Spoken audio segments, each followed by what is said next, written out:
Estimados amigos, estamos en una nueva edición de su programa Plataforma Democrática para analizar los aspectos más relevantes de la situación nacional e internacional ocurridos en la última semana.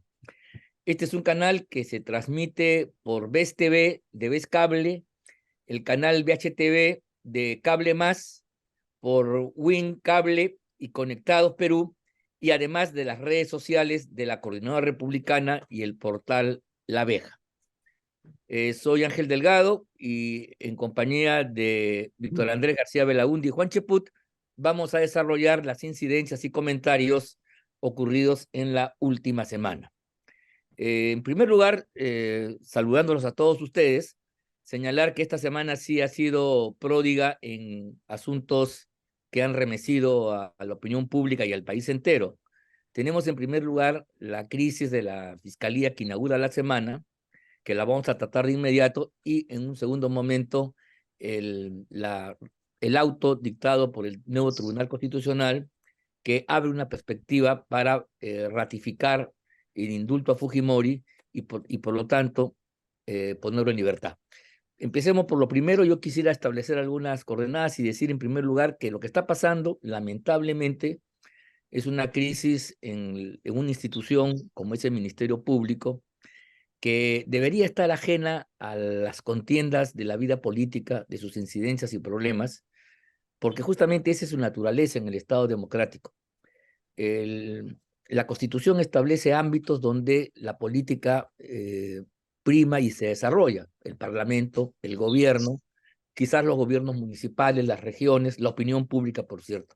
Pero para que funcione el juego político y sus contradicciones, es menester que exista un núcleo institucional de entidades que justamente estén sustraídas al juego político y que puedan actuar con independencia bajo el principio de neutralidad, justamente para administrar correctamente los conflictos que se puedan dar en esta esfera, sobre todo cuando escapan de los parámetros jurídicos que encarrilan toda la acción política y democrática en un país.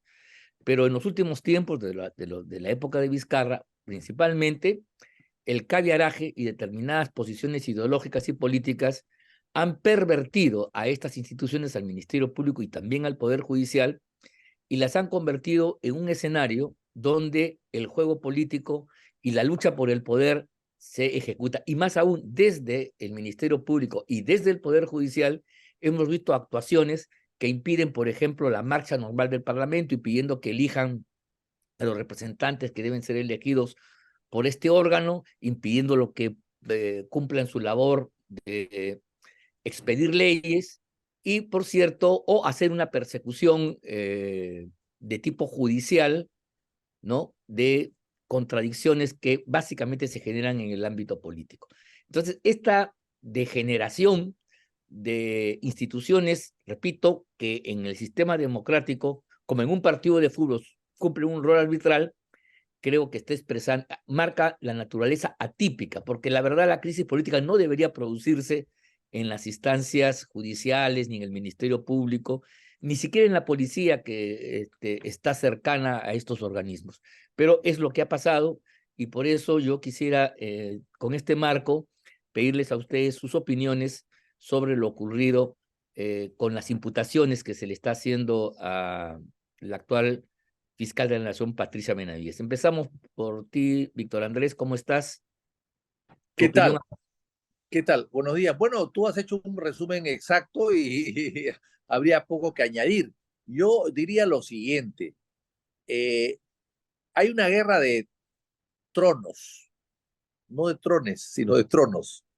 Hay una guerra de tronos y hay una guerra feroz que no viene de ahora, sino de atrás, y que fue de alguna manera azuzada o alimentada por el vizcarrismo.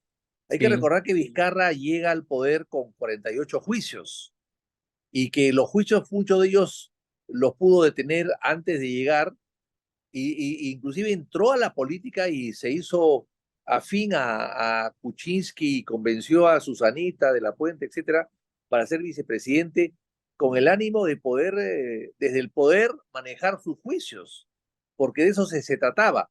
Y efectivamente, de alguna manera, los juicios se durmieron durante su permanencia como vicepresidente, como ministro, y luego como embajador y luego como presidente de la República. Así que yo creo que ahí viene el tema. Y tan es así que él mismo deja Brasil con la mano extendida al presidente de Brasil, al presidente de Brasil, y se viene corriendo a defender a Vela y a Barba.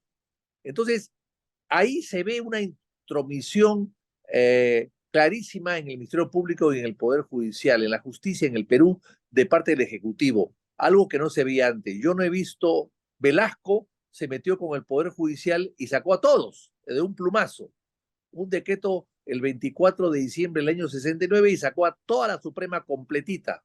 Bueno, pero bueno, hubo una actitud abierta, pero acá no, acá hay una actitud solapada, de Ajá, defensa de la justicia y defensa de sus amigos. Entonces yo creo que acá es algo sumamente grave, pero hay dos cosas que hay que anotar. En primer lugar, surge el tema de los cuellos blancos. Los cuellos blancos surgen con una investigación interna del Poder Judicial. Hay chuponeos legales autorizados por un juez a pedido de un fiscal y se chuponean pues a jueces superiores, supremos, qué sé yo, y toda esos audios constituyen pues la base de las acusaciones que se hacen al fiscal Chávarri, que se le vincula rápidamente por un audio que se le menciona, y luego esto lleva a una reforma del Consejo de la Junta Nacional de Justicia de aquella época que tenía otro nombre, Consejo Nacional de la Nacional de la Magistratura, creo, Magistratura. así es, CNM creo que se llamaba. Sí. Entonces, bueno, entonces, ¿qué pasa? Los audios llevan a una reforma, entre comillas, del Ministerio Público y a una destitución y desaparición de la anterior Junta Nacional de Justicia llamada, como bien dices tú, Juan, me lo has recordado, Consejo Nacional de la Magistratura. Pero claro, todo en base a documentación con fuentes fidedignas y oficiales. Acá, ¿qué pasa? Bueno, y lógicamente los vizcarristas se sintieron desprotegidos a la hora que se va, felices a la hora que se fue Chávarri y protegidos a la hora que subió Zoraida. Y ahora que se ha ido Zoraida, se han sentido desprotegidos. Si se fue ella y han querido buscar volver atrás. No, como la gente se salió a las calles a pedir que vuelva Vizcarra y que se vaya Merino, que no nos representaba, hoy día pasa lo mismo en la fiscalía. No nos representa Patricia, que vuelva Zoraida o que vuelva Pablo Sánchez. Pablo Sánchez. Entonces, eso es lo que está pasando. Pero acá en este caso, lo curioso es que hay audios o chats que nadie sabe quién los dejó. Han caído del cielo, como maná. ¿Quién los dejó? ¿Quién es el autor? ¿Quién es el confidente? ¿Quién es el colaborador? ¿Quién es el testigo? ¿Quién es el que ha participado? Nadie sabe nada. Han llegado unos chats sobre cerrado, en la noche, medianoche, no se sabe nada de nada. Pero ahí están. Y esos chats que son manifiestamente ilegales, porque no tienen sustento ni fuente que los acredite como tales, o que los haya entregado como tales, o haya participado como colaborador eficaz en un proceso, están ahí dando vueltas y la pregunta sería la siguiente: ¿esos chats van a contribuir a sacar a la fiscal de la Nación? ¿Esos chats van a contribuir a una reforma del Ministerio Público que es urgente? ¿Esos chats van a contribuir a la destitución de la Junta Nacional de Justicia, que se está lavando las manos y que está feliz en poder actuar el 6 de diciembre próximo destituyendo a la fiscal? O sea, hay demasiadas preguntas que hay que hacer y responder, pero nadie las tiene. Entonces, yo creo que acá hay una guerra interna, y la guerra, para terminar, y la guerra es muy simple a mi modo de ver. Claro, hay tendencias, porque unos están con Vélez y con Pérez y otros están contra ellos. Es decir, y hay un comunicado de una procuraduría dando respaldo a Vela, diciendo de que con él ha habido avances. O sea, después de 7 años, ¿la procuraduría puede decir que ha habido avances? Ninguno. 7 años sin avances. Sí, Entonces, pues. yo creo que acá hay una cosa espantosa. Y finalmente, para terminar, yo presenté un proyecto de ley para volver al pasado. Es decir, todos los presidentes del Poder Judicial, las Cortes y el Ministerio Público deben ser elegidos las cabezas visibles de cada institución y de cada corte debe ser elegidos por estricto orden de antigüedad, porque al no haber estricto orden de antigüedad, hay Sí, pugnas, política. hay elecciones internas, hay pugilatos, hay enfrentamientos, hay divisiones, y quien paga los patos es el litigante finalmente, es la justicia. De acuerdo, de Entonces, acuerdo. eso hay que eliminarlo, Sí, porque ahí vienen, estamos viendo que el Ministerio Público lo que está pasando. Y finalmente, los delegados actuantes de la Fiscalía de la Nación y la Corte Suprema ante el jurado no deben ser magistrados eh, actuantes, sino cesantes. Porque no es posible que de 5 fiscales supremos uno ya está fuera porque está en el jurado de las elecciones, porque titular tiene que ser titular, y el señor Salas Arenas, que está en el jurado, va a regresar a la Corte Suprema y va a presidir una sala, y los destrozos que hizo en el jurado los volverá a repetir en la Corte Suprema. Eso hay que eliminarlo. Esas dos cosas de reformas elementales que yo las presenté hace años atrás y que fueron rechazadas por la Comisión de Justicia que presidía Gure del PPC, hablando pues de segunda con los vocales y fiscales, que no estaban interesados en respetar el orden de antigüedad, sino disputar la presidencia al año siguiente. Entonces yo creo que esas reformas podrían calmar un poco el tema. Pero a partir de ahora, con lo que estamos viendo, es urgente una reforma total del Ministerio Público y, por supuesto, una reforma total de la Junta Nacional de Justicia. sí, es una buena idea lo que planteas para contribuir a despolitizar más instituciones que por naturaleza tienen que ser ajenas al juego, al quehacer y a la confrontación política. Pero antes de darle la palabra a Juan, simplemente hacer una precisión. Eh, no hubo autorización para el chuponeo, como se dijo. Es verdad que hubo una causa de un delincuente determinado, de baja monta, no me acuerdo su chapa ahorita en este momento, que para el cual se hizo un protocolo para levantar el secreto de las comunicaciones. Pero eso era para algunos jueces en el Callao, la policía, aduaneros y compañía. Aprovechando eso, ¿te das cuenta?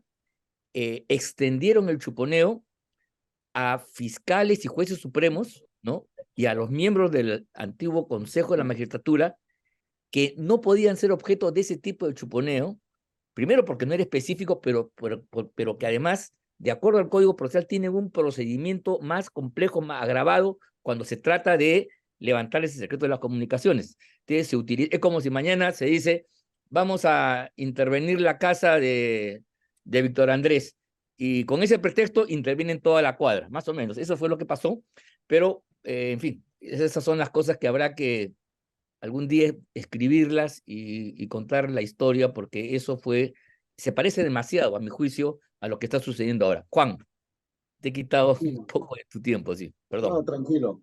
Claro, yo quisiera recordar, hacer una especie de recordatorio. Yo tuve la oportunidad fui designado por la Subcomisión de Acusaciones Sí. Constitucionales para la investigación de Pedro Chávarri y Tomás Gálvez.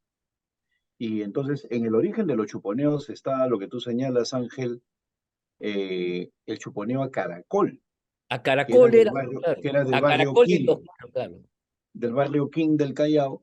Entonces, allí de refilón se escucha que Caracol dice, oye, 25.000 soles me cuesta una sentencia con el juez Ríos, ¿no? Y sí. con el juez Inostroza.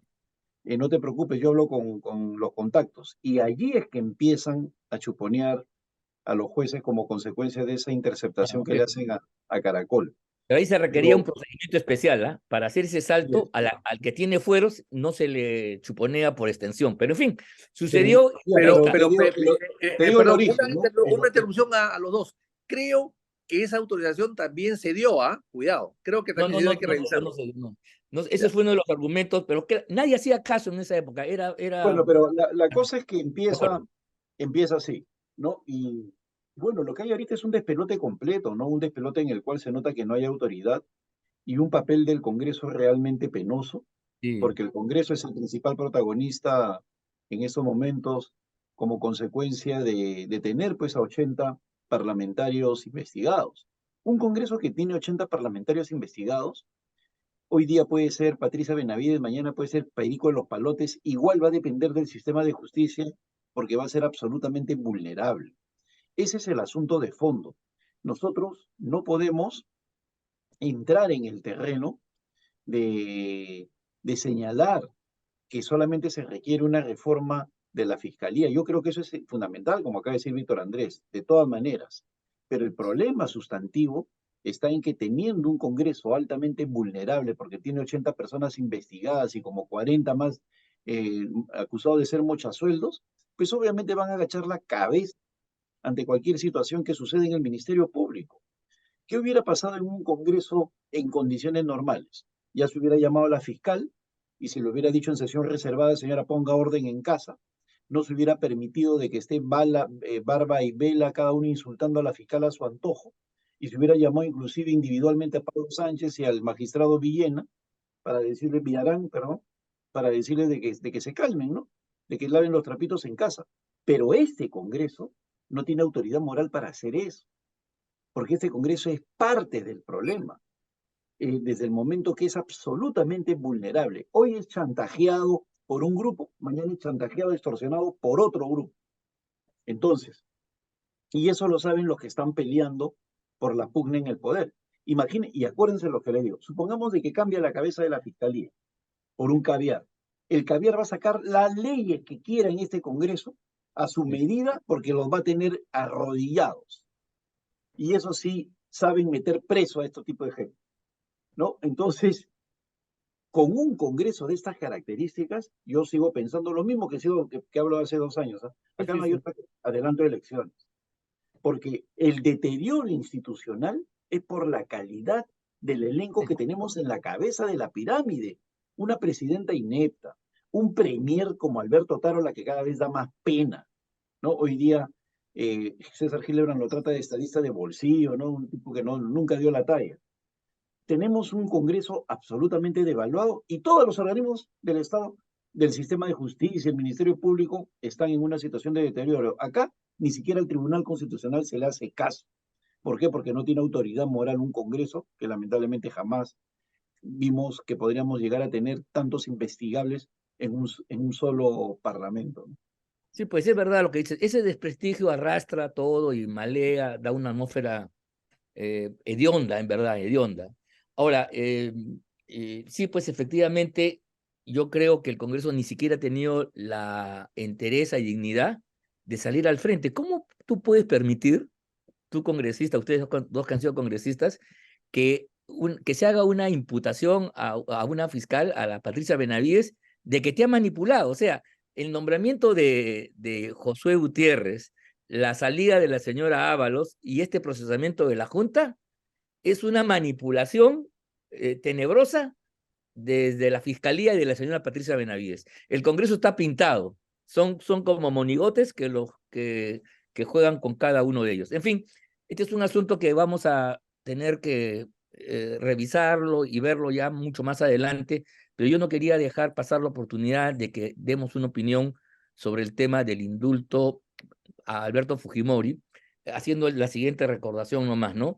En marzo del año pasado, el Tribunal Constitucional puso fin a un habeas corpus que había sido presentado en Ica, fue rechazado en primera instancia, la Corte Superior de Ica lo rechazó también, pero de acuerdo al procedimiento constitucional del Código, el recurso de agravio fue resuelto, lo cual terminaba el proceso, y ahí se resolvió 2 cosas: que el indulto dado por Kuczynski era válido, y 2, en consecuencia, la prisión de Alberto Fujimori resultaba absolutamente irregular.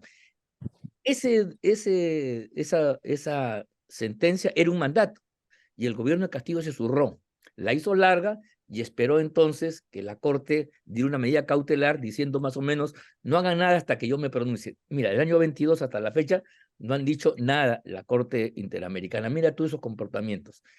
Y lo que ha sucedido recientemente es que en recursos de aclaraciones que las partes pueden, que no ven el fondo, el nuevo Tribunal Constitucional hace una semana ha dicho de que la sentencia dictada el año pasado, en marzo, es válida y pronto debe ejecutarse. Y se ejecuta a través del juez que conoció la causa en primera instancia, el de Ica. Ese es el estado de la cuestión, y sobre eso, nuevamente, las opiniones, empezando por Víctor Andrés. Vitocho, adelante. Mira, clarísimo lo que tú has dicho, y bueno, yo añadiría lo siguiente. El indulto es una gracia, es un derecho de gracia. Eso es. Gracia. No es un derecho, no es otro tipo de derecho, es No es un un regalo. gracias del presidente, de la Así autoridad. es el derecho de gracia. El presidente tiene la gracia, el privilegio por ser jefe de Estado y perdonar a alguien. Perdonar a alguien. Ese es el derecho del presidente de la República, que no es del presidente. Eso viene de las antiguas monarquías. Esto viene de 800 o 1000 años. O sea, esto viene de atrás, no es de ahora. Y todos los presidentes del mundo, todos los jefes de Estado del mundo tienen este derecho de gracia. O sea, al rey o al presidente se le concede la gracia, el favor, el privilegio, qué sé yo. Solo a él. Solo a él. Claro. Solo a él, de perdonar a fulano de tal, a su vecino, a su mamá, a su papá, a su compadre, a quien le da la gana. Nadie puede decirle nada porque como es presidente, se le ha dado esa facultad que viene pues de las antiguas monarquías europeas y asiáticas también. Y ese privilegio, esa gracia lo tienen todos los jefes de Estado del mundo, los democráticos y no los no democráticos, etc. Y dependerá del presidente saber ejercerla. Yo recuerdo que el año 80, 81, 82, el presidente Belaúnde indultó a Loco Perochena porque venía del Ministerio de Justicia su petición, bien calificado por Elías Larosa, era el ministro de Justicia, y Perochena fue indultado. A la semana siguiente asaltó a mi suegra. No te creo. Y asaltó a mi mujer, que estaban juntas en la casa de mi suegra. Y se llevaron todas las joyas de la familia. Bueno, me quedé yo pues sin expectativas de ningún tipo de herencia. No sabía Bueno, eso. pues, pero yo no puedo decir pues que el presidente Belaúnde actuó mal. Claro. Elías Larosa pues se equivocó. Bueno, pues la gracia presidencial se equivocó. Alan García indultó también a 3000 personas. Y dice él que toda la noche revisaba los expedientes. Lo cierto es que es una gracia, que ahí está y hay que respetar. El señor Kuczynski le indultó a Fujimori. Bueno, no estuvimos de acuerdo algunos de ellos en su momento, pero lo indultó y punto. Y eso no se discute. Porque si tú vas a discutir un indulto de un jefe de Estado, vas a tener que discutir todos los indultos de los jefes de Estado, o mejor dicho, eliminar esa posibilidad que sería único en el Perú que le elimine. Entonces, eso me parece que no se puede hacer. Y después ha sido esto, como bien has narrado tú, tocado por el Poder Judicial, y finalmente la Corte dio una opinión en su momento y no ha resuelto nada más, porque del 22 a la fecha la Corte Interamericana no ha dicho nada más que no es procedente o hay que retenerlo y punto, y no ha dicho nada más. Yo creo que la Corte no puede meterse a calificar un indulto de un presidente, de ningún presidente en el mundo. No debería meterse. Es un tema que no le corresponde. Estamos hablando del derecho de gracia, ¿no? No le corresponde. Así que yo creo que mal o bien hay que respetar la decisión, lo que diga el juez de Ica y lo que diga finalmente la autoridad administrativa. Pero me parece que la cosa está muy clara y no No, hay nada está más claro. que decir. No, sí, lo que pasa es que la Corte dice que los crímenes de Fujimori son de lesa humanidad, a pesar que cuando se cometieron estos no estaba vigente esa norma en el Perú. Entonces, Exactamente. ese es el problema. La lesa humanidad es algo del mundo moderno. Es- es- Este indulto viene de hace 800 años, pues es un derecho de gracia que tiene 800 años. claro, Bueno, claro. pues las cosas han cambiado, ¿no? Bueno, Juan, tu opinión al respecto. Bueno, efectivamente, el tema por el cual se manifiesta la Corte Interamericana es por el de lesa humanidad, que solamente fue un comentario que hizo el juez San Martín en el año 2009 y de ninguna manera es una sentencia. Así Alberto es. Fujimori no está sentenciado por delitos de lesa humanidad. Eso es. Es decir, Claro, y claro. por Así otro es. lado, hay un tema que tiene que ver con la soberanía. Me parece increíble que en nuestro país no podamos adoptar una posición concreta respecto a esta intrusión de la Corte Interamericana. Y es un tema que tiene que resolver nuestra máxima instancia, que es el Tribunal Constitucional, Y si el juez de Ica se niega, por temor, por presión, por lo que sea, pues la Corte Suprema, perdón, el Tribunal Constitucional está facultado a decidir la salida de inmediato. Ahora, va a haber en el interín y de repente a posteriori maniobras de parte del gobierno según con quién quiere estar bien, ¿no? Si quiere estar bien con los caviares, la señora Dina Boluarte, pues obviamente se va a hacer de la vista gorda por el temor que tiene, por los juicios que se le advienen como consecuencia de los crímenes o de los asesinatos de inicios de este año, o de lo contrario, va a ser lo que debería ser según el mismo artículo 118, cumplir y hacer cumplir las leyes, que es lo que tiene ella, lo que tendría que hacer simple y llanamente. Hasta Mario Vargas Llosa está diciendo que está de acuerdo con el indulto. Ya estamos en una situación que es de completa humanidad. Es una persona que ha estado 16 años en la cárcel, una persona que tiene 85 años, que definitivamente no va a hacer política activa, pero sobre todo, creo yo que debemos empezar un proceso de reconciliación, porque en el Perú nunca hubo una transición. Y eso me lo decía a mí el mismo Valentín Paniagua en más de una oportunidad. Valentín se enojaba porque Susana Villarán decía el gobierno de transición. Y decía, esto no es ninguna transición, es un gobierno de transferencia. Una transición es una mesa concertante, es reconocer nuestros errores y Está decir bien. borrón y cuenta nueva y miramos hacia adelante. Eso jamás hubo en el Perú, como consecuencia de estas odiosidades, pues, de esta gente, de los organismos vinculados a los derechos humanos, a las ONGs. Por lo tanto, creo yo que no podemos seguir 23 años más o todo lo que venga por delante de este siglo discutiendo con ese torpe o con ese antagonismo que tanto daño nos hace como fujimorismo, antifujimorismo. Yo creo que ya llegó la hora de voltear la página y dejar de lado ese tipo de enfrentamientos. Totalmente de acuerdo. Eso último es fundamental porque, mira, todo país tiene derecho a resolver sus problemas políticos y garantizar la paz.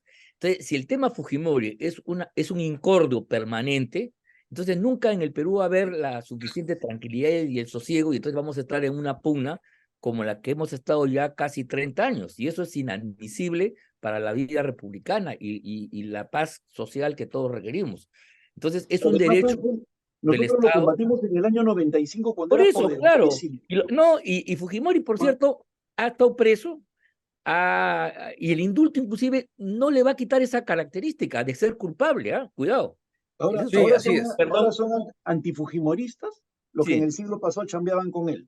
La, actes, la Corporación Andina de Juristas, las Manuelas, ¿no? Tenían trabajo con el fujimorismo y ahora son antifujimoristas. grandes consultorías, es verdad. Entonces, no es que Fujimori haya sido declarado impune, inocente, no. Es simplemente ya ver, primero, el tema humanitario, pero el tema político que tú dices es fundamental para todo país, todo Estado tiene derecho a arreglar sus cosas. Mira, los colombianos, a su manera, por eso claro, ahí usaron la amnistía, no el indulto, amnistían a las guerrillas que habían cometido una serie de atrocidades para garantizar la paz y su propio desarrollo. ¿Quién les puede negar eso, por favor?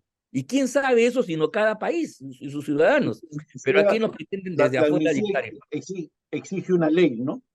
La amnistía. No, yo sé. Lo que quiero decir Por eso es estoy que, de claro, acuerdo, sino que yo conozco el caso colombiano por lo que he vivido allá claro. y se dio un gran consenso, Ángel. Por eso sí, pues, Esa pero capacidad de dejar de voltear la página que no ahora, tenemos nosotros. siempre hay gente que va a estar en desacuerdo, normal, pero hablo de la actitud, ¿no? Buscar a través de la amnistía o el indulto solucionar problemas que de otra manera no podrían solucionarse para que el país salga adelante. Y el tema del Fujimorismo tenemos que enterrarlo para siempre para que no siga gravitando como hasta ahora en la escena política nacional. Bien, señores, este es un tema que también vamos a verlo en los próximos programas.